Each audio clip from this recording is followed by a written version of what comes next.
रूहानी पढ़ाई पढ़कर और अमल में लाकर स्वयं पर आप पे ही कृपा करने की, श्री श्री से कृपा नहीं मांगकर उनकी श्रेष्ठ मत पर चलते रहने की, स्वदर्शन चक्रधारी बन माया जीत जगत जीत बनने की, माया से न डरने न घबराने की बल्कि अशरीरी होने का अभ्यास करने की, हर तरह से सशक्त बनाने वाले सर्वशक्तिमान परमपिता परमात्मा की हम आत्माओं के लिए आज की मुरली से शिक्षाएं। कम समय में करना बहुत कुछ है, इसलिए विधि पूर्वक सेवा कर सफलता से संपन्न बनने की युक्ति स्पष्ट करते हुए वरदाता परमात्मा समझ दे रहे हैं कि एक ही समय पर मन, वाणी और कर्म द्वारा साथ साथ सेवा करो। मनसा वाचा कर्मणा साथ साथ सशक्त बनानी है ताकि सेवा एक्यूरेट हो। समझ देते हैं परमात्मा की सेवा शुरू करते ही मनसा में शुभ भावना हो अर्थात कल्याणकारी भावना हो, वाणी में सभी का बाप से संबंध जुड़वाने की शुभ कामना के श्रेष्ठ बोल हो और संबंध संपर्क में आते स्नेह और शांति के स्वरूप का आकर्षण हो। ऐसी सभी प्रकार की सेवा साथ साथ करेंगे तो सफलता संपन्न बनेंगी। ऐसी सेवा के हर कदम में सफलता समाई हुई है। इस निश्चय के आधार पर सेवा करते रहना है। अलग अलग सेवा करने का समय नहीं है, इसलिए मन, वाणी और कर्म द्वारा साथ साथ सेवा करने की विधि को अपनाना है। संकल्प श्रेष्ठ खजाना है जिसे सिर्फ शुद्ध, शुभ, सकारात्मक, कल्याणकारी रखना है। शुद्ध संकल्पों से हम सृष्टि ही नहीं रच सकते हैं, असंभव को संभव बना सकते हैं। इसलिए अविनाशी खजानों के दाता परमात्मा हम आत्माओं को कहते हैं कि शुद्ध संकल्पों को अपने जीवन का अमूल्य खजाना बना लो। तो कल्याणकारी परमात्मा समझ देते हैं वही संकल्प उठेंगे जिसमें अपना भी और दूसरों का कल्याण समाया हुआ है। शुद्ध संकल्पों की विशेषता ही है कि जब भी करो तो इसमें स्व और सभी का कल्याण समाया हुआ होता है। ज्ञान समझ है जिसके मिलने के बाद हम आत्माओं का संबंध सत्य परमात्मा से जुड़ता है, स्नेह बढ़ता है, प्रीत की रीत बढ़ती है। लेकिन ज्ञान के सागर परमात्मा स्पष्ट करते हैं कि ज्ञान को अग्नि नहीं कह सकते हैं, उससे पाप भस्म नहीं होते हैं। समझ देते हैं कि देह के भान से परे होकर जब खुद को आत्मा समझ निराकार परमात्मा से कनेक्ट हो जाते हैं तो वो योग अग्नि का कार्य करता है और हमारे पापों को भस्म कर देता है। पाप भस्म होते ही हम फिर से स्वच्छ, क्लीन, पवित्र बन जाएंगे। परमात्म ज्ञान बाण की तरह है जो आत्माओं को अज्ञानता से जगाने के लिए है। हम आत्माओं की बुद्धि रूपी तरकश में ये सदा भरे रहने चाहिए। इन्हें भरने के लिए ज़रूरी है कि पढ़ाई अच्छी रीति पढ़नी है अर्थात ज्ञान के सागर परमात्मा जो पढ़ाते हैं वो हम यूज़ कर स्वरूप में ले आएँ अर्थात उसी विधि प्रमाण चलें और फिर औरों से शेयर करें। अच्छी रीति पढ़ने वाले और पढ़ाने वाले मातेश्वरी और प्रजापिता ब्रह्मा प्रैक्टिकल में शिक्षाओं पर चलकर कांटों से मुक्त होते फूल बनकर औरों को भी कांटों से कली और कली से फूल बनाने की सेवा करते रहें। प्रैक्टिकल परिवर्तन और धारणा कर सेवा करना सबूत है। अच्छी तरह पढ़ते और पढ़ाते रहने का वही आत्माएं ऊंच मर्तबा प्राप्त करते हैं। सभी तरह के विस्तार को सार में लाने के लिए ओम शांति का अर्थ सहित मंत्र शक्तिशाली है, जिसे यथार्थ समझ लें तो सभी बातों को फुल स्टॉप लगाने में अपने स्वधर्म में स्थित होना सहज हो जाता है। ओम शांति हम आत्माओं की ओरिजिनल पहचान है। हम आत्माओं की शांति के स्वधर्म की पहचान है। शांति के सागर परमात्मा की संतान है की पहचान मिलती है। अपने स्वदेश अर्थात शांति के देश शांति धाम की पहचान मिलती है। समझ मिलती है कि शरीर रूपी इंस्ट्रूमेंट का आधार लेकर हम आत्माएं टॉकी बनते हैं अर्थात हम आत्माएं आवाज में आते हैं और कर्मेंद्रियों से कर्म कराते हैं। हम आत्माओं को फरमान मिलता है परमात्मा की याद में रहने का, लेकिन घड़ी घड़ी भूल जाते हैं क्योंकि सत्य बाप की याद में कभी बैठे ही नहीं। सतयुग त्रेता युग तो परमात्म वर्षे का आनंद लेते रहे। द्वापर युग से मनुष्य मत पर आधारित भक्ति प्रमाण बिना परमात्मा को यथार्थ जाने याद किया तो कभी कनेक्शन ही नहीं जुड़ा, बल्कि ग्रंथ पढ़ने वाले या शास्त्र सुनाने वाले दिखाई पड़ते रहे। अभी समझ मिलती है जैसे शरीर को चलाने वाली हम आत्माएं दिखाई नहीं देते हैं, ऐसे ही निराकार परमात्मा दिखाई नहीं देते हैं। लेकिन ब्रह्मा मुख का आधार लेकर सत्य से परिचित कराते हैं। राजयोग सिखाकर शरीर रूपी राजधानी को स्थूल कर्मेंद्रियों से और सूक्ष्म शक्तियों से श्रीमत प्रमाण कार्य कराकर उन्हें क्रिमिनल से शीतल बनाते हैं। सत्य जानने के बाद अब हमारी बुद्धि शास्त्रों तरफ नहीं जाती है। समझ देते हैं परमात्मा कि अपने को अशरीरी आत्मा निश्चय करो। अविनाशी आत्मा ही शरीर का आधार लेती है। बेहद के बाप से अर्थात सभी आत्माओं के पिता से वर्षा ले रहे हैं। ज्ञान के सागर परमात्मा सृष्टि रूपी ड्रामा का सत्य हम आत्माओं को समझाते हैं। फादर शोज सन अर्थात परमपिता परमात्मा स्वयं आकर अपना सत्य अपने बच्चों को बताते हैं। धर्म स्थापक भी तो परमात्मा के बच्चे हैं, इसलिए उनकी आत्माएं भी परमात्मा का यथार्थ सत्य नहीं बता पाए। यही वजह है जो सब भिन्न भिन्न धर्मों में बट गए और परमात्मा को भी बांट दिया। अब उनके नाम पर युद्ध करने को भी तैयार हैं।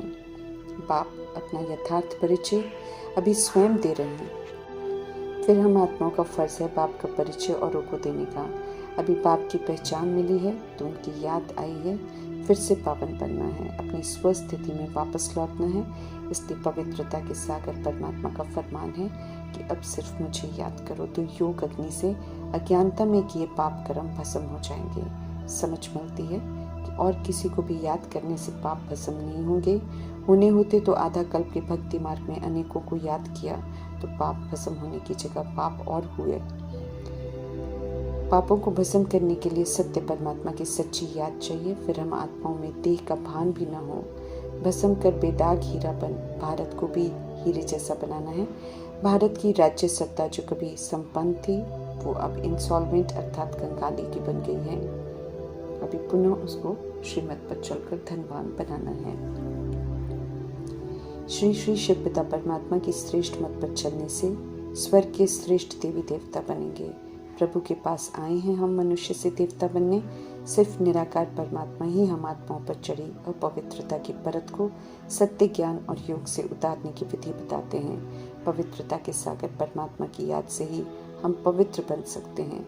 आत्मा पवित्र बनेगी तो काया भी पवित्र तैयार हो जाएगी। परमात्मा के पाठ की मौजूदगी में वर्तमान शरीर में रहते हुए पवित्र बनकर सत्य के पवित्र शरीर तैयार करने हैं। श्याम अर्थात अपवित्र से सुंदर अर्थात पवित्रता की ओर लौटना है। पवित्रता के धर्म को भ्रष्ट कर अर्थात अपवित्र बनकर ग्लानि जो की है उसे कर्म भी भ्रष्ट किए हैं। जब भक्ति कर कोई हल नहीं निकलता, जब भक्ति पूरी होती है, जब आत्माओं में सत्य सुनने की धरनी तैयार हो जाती है, तब सत्य परमात्मा ड्रामा में प्रवेश करते हैं। ज्ञान रूपी अंजन अर्थात इंजेक्शन लगाते हैं तो होश में आते हैं। ज्ञान रूपी अंजन अर्थात सुरमा लगाते हैं तो सही दिखाई देना शुरू होता है और अज्ञानता का अंधकार विनाश होता है। समझ मिलती है कि रामायण में दिखाया गया एक कुंभकर्ण नहीं बल्कि सभी आत्माएं जो अज्ञानता की नींद में सोई हुई हैं, सभी कुंभकर्ण हैं। गॉड फादर सब कहते हैं लेकिन उन्हें जानता कोई भी नहीं है। पतित और पावन बनने वाली आत्मा को निराकार परमात्मा कहते हैं कि अपने को अब आत्मा निश्चय करो। भूल भुलैया के खेल में आधा कल्प से मनुष्य ने कल्पनाएं बैठ बनाई हैं। अभी हम आत्माएं ईश्वरीय संतान हैं, ब्राह्मण कुलभूषण ऊंच हैं, तो श्रीमत पर चलने वाला सच्चा रूहानी सोशल वर्कर बन ईश्वरीय सेवा पर रहना है। रूहों को सत्य से जोड़ना है। सुप्रीम रूप परमात्मा शिक्षक बन रूहों को पढ़ा रहे हैं, तो रूह बन उनकी बातें सुननी है। देह का भान बीच में न हो ये ध्यान रखना है। भगवान सिर्फ निराकार परमात्मा है। प्रजापिता ब्रह्मा पुरुषार्थी हैं, उन्हें देवता नहीं कह सकते हैं। संपूर्ण फरिश्ता बनने वाले ब्रह्मा व्यक्त से अव्यक्त बनने वाले वास्तव में देवता हैं। महीनता से परमात्मा द्वारा सुनाए जा रहे सत्य को सुनना है और बुद्धि रूपी तर्कश को सत्य ज्ञान से भरना है ताकि सत्य चित्त पर स्पष्ट रहे और समय पर कार्य करे और औरों से भी शेयर कर सके, क्योंकि पढ़ने के साथ पढ़ाने का भी कर्तव्य निभाना है। प्रभु जो करने को कहते हैं वो मुश्किल भी नहीं है, असंभव भी नहीं है, इसलिए उसे करने में डरना नहीं है, मुश्किल भी समझना नहीं है। जो हो सकता है, जो जरूरी है वही तो करने को कहते हैं, इसलिए परमात्मा के फरमानों पर तुरंत चलना है, उसमें भी हम आत्माओं का कल्याण है। ब्राह्मण वर्ण ऊंचा है, परमात्म रचना है, सत्य बिल्कुल स्पष्ट है, सभी की बायोग्राफी स्पष्ट है, तो समझ से इस वर्ण में रहते हुए शूद्रपन वैश्यपन को यूज नहीं करके खत्म करना है और पुनः पवित्रता की शीतलता को धारण करना है। फिर से हम सो ब्राह्मण से फरिश्ता से देवता बनना है। रावण रूपी देह अभिमान के दुश्मन पर जीत पानी है। रावण जो कहे वो नहीं करना है और रावण रूपी माया पर जीत पानी है। भले कितना भी वो तूफान लाए, हैरान करे, हमें हैरान नहीं होना है, परमात्मा से कृपा नहीं मांगनी है, बल्कि उनके द्वारा मिली हुई शक्तियों का प्रयोग करना है। अच्छी रीति से धारण की हुई शिक्षाओं को अमल में लाना है। इस विधि से हिसाब चुकतो करने हैं।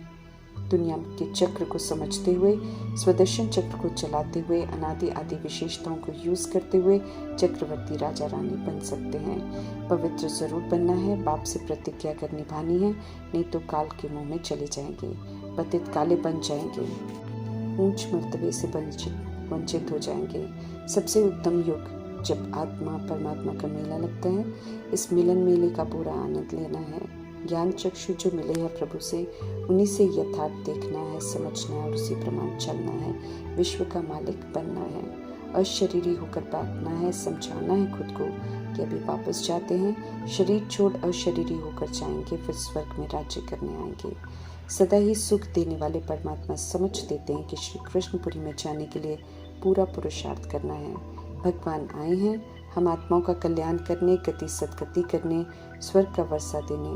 तो ईश्वरीय कायदे प्रमाण चलकर सिर्फ प्राप्तियां कर, फुल पास होने की तैयारी कर, एवर रेडी रहना है। ओम शांति।